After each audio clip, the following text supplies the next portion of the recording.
It is becoming more and more common for the insurance companies to ask for,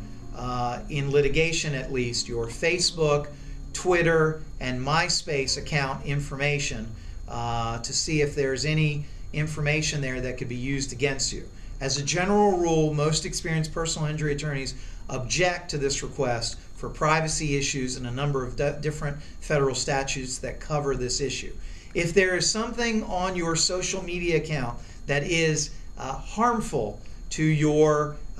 personal reputation and or